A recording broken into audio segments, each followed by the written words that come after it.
This is the story of a man named Stanley. Stanley worked for a company in a big building where he was employee number 427. Employee number 427's job was simple. He sat at his desk in room 427 and he pushed buttons on a keyboard. Orders came to him through a monitor on his desk, telling him what buttons to push, how long to push them, and in what order. This is what employee 427 did every day of every month of every year.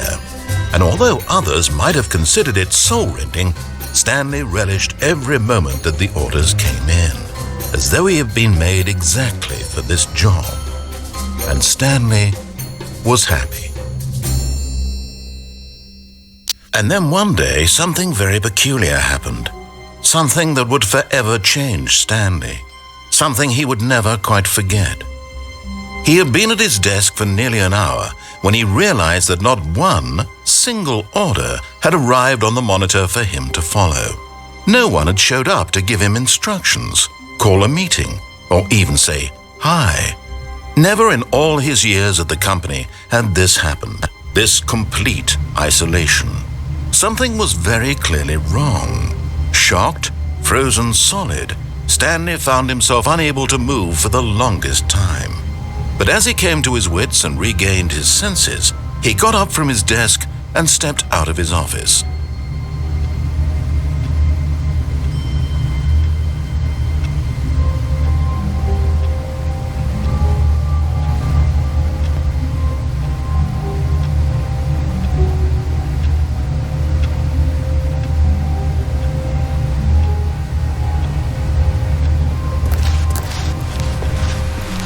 All of his co-workers were gone.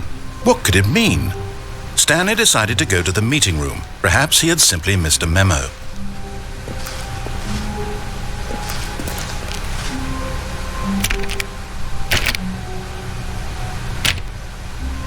Oh, please. Are you really just doing this for the achievement? Click a door 5 times. Is that all that you think an achievement is worth? No. I can't just give these merits away for such little effort. A measly 5 clicks. Now suppose you were to click the door 20 times. I would say that's the kind of effort that warrants recognition.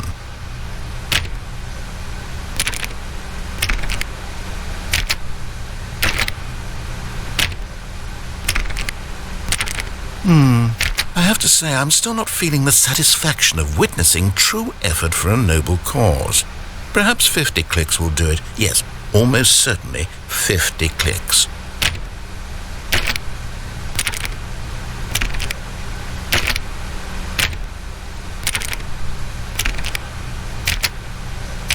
No, I'm still not feeling it. I want this achievement to have meant something. It has to be a true reward for valiant effort. I want to see some hustle, Stanley. I want to see commitment, a willingness to go all the way, no matter what the cost. Why don't you go put 20 clicks into door number 417?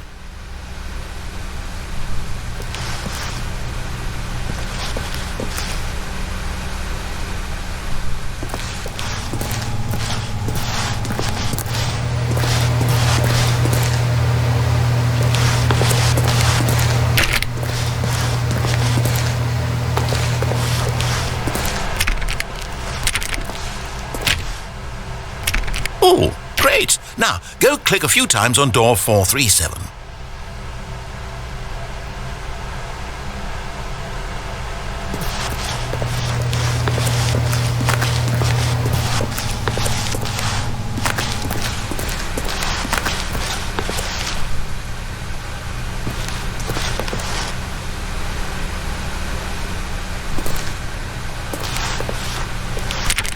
Excellent. I think we're getting somewhere. Now, door 415. Let's give it 10 clicks or so.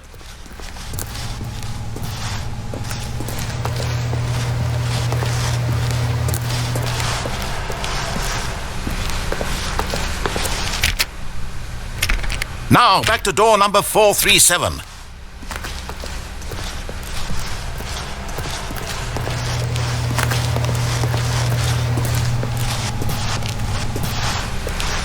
Let's see. How about you click on, well, I don't know, the copy machine?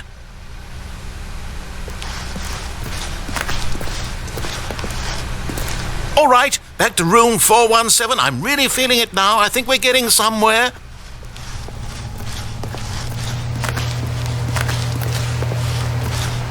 Okay, now go climb on employee 419's desk.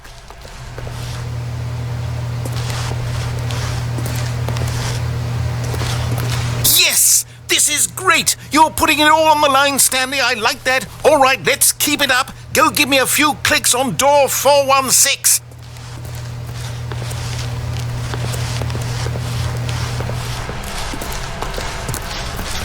We've almost got it! Now the copy machine, do that one again!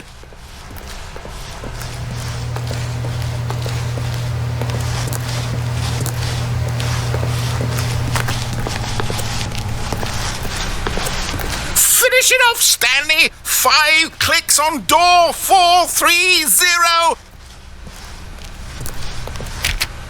Yes! We did it! Oh, wow. That felt amazing. Oh, you really earned it, Stanley. Nothing could hold you back. Yes, I'm very proud of how far we've come today. Just think, only a few minutes ago you believed an achievement was worth 5 little clicks. Really now, what were you thinking?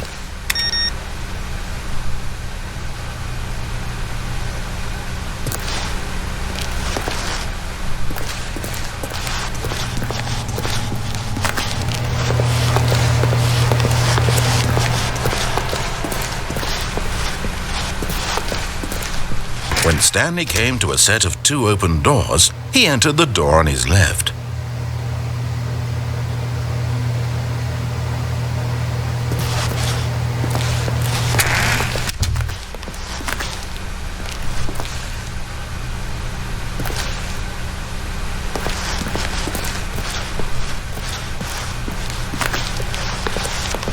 Yet there was not a single person here either.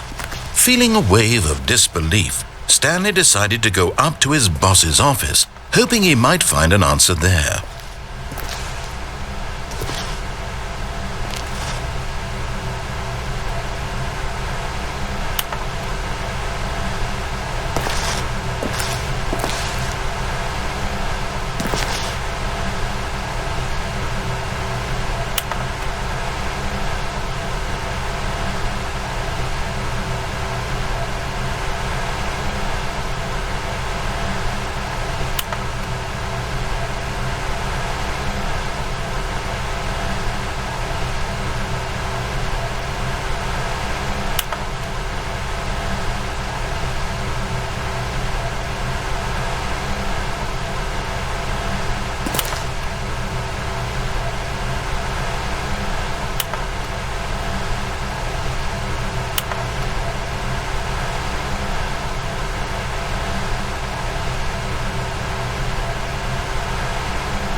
Stanley stepped into the broom closet, but there was nothing here, so he turned around and got back on track.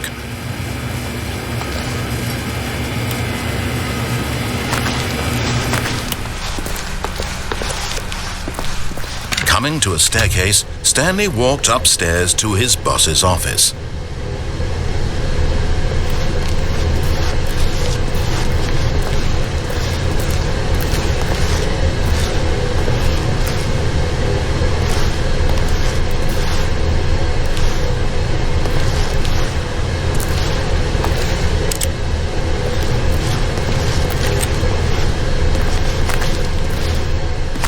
But Stanley just couldn't do it. He considered the possibility of facing his boss, admitting he had left his post during work hours. He might be fired for that. And in such a competitive economy, why had he taken that risk? All because he believed everyone had vanished? His boss would think he was crazy. And then something occurred to Stanley.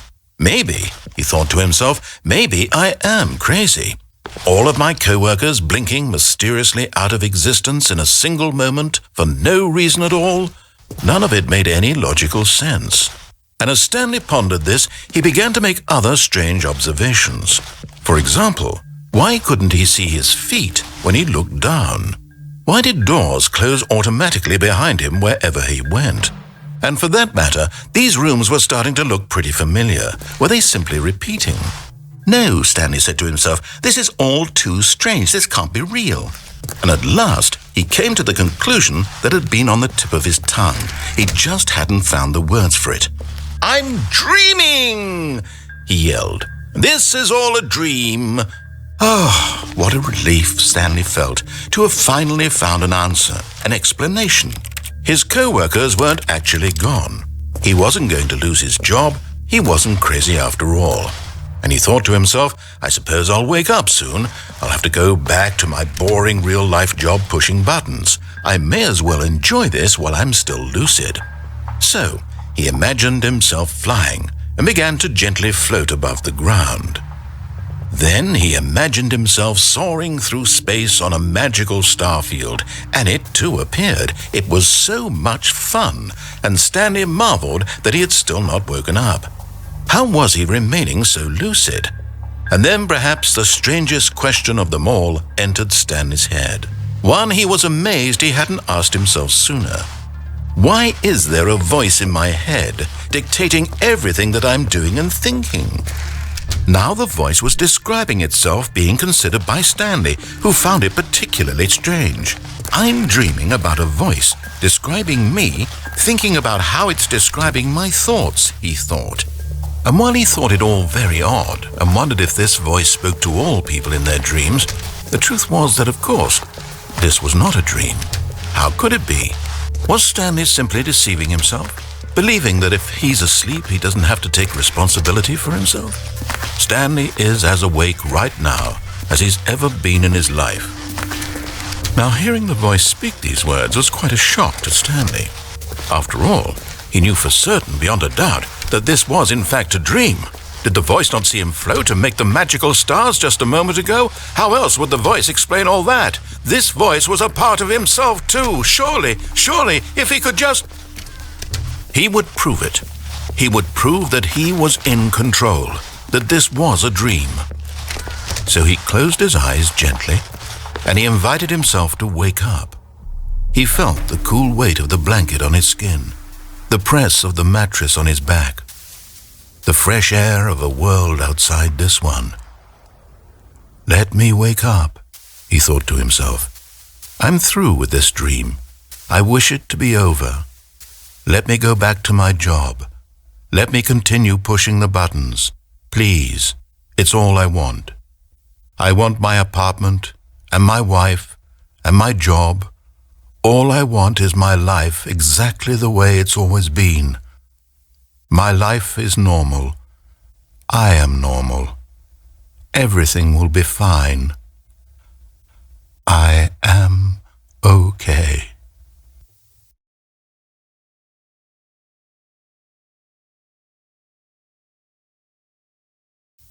Stanley began screaming. Please, someone, wake me up. My name is Stanley. I have a boss, I have an office, I am real. Please, just someone tell me I am real. I must be real, I must be. Can anyone hear my voice? Who am I? Who am I? And everything went black.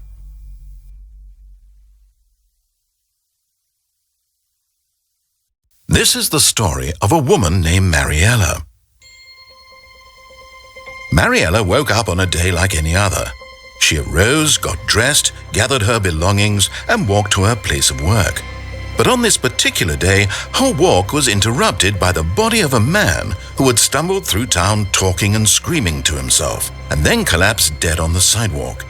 And although she would soon turn to go call for an ambulance, For just a few brief moments, she considered the strange man.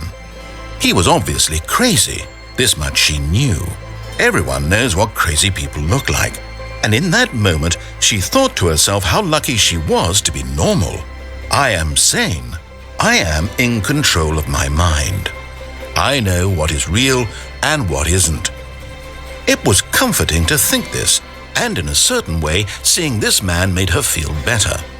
But then she remembered the meeting she had scheduled for that day, the very important people whose impressions of her would affect her career, and by extension, the rest of her life. She had no time for this, so it was only a moment that she stood there, staring down at the body. And then she turned and ran.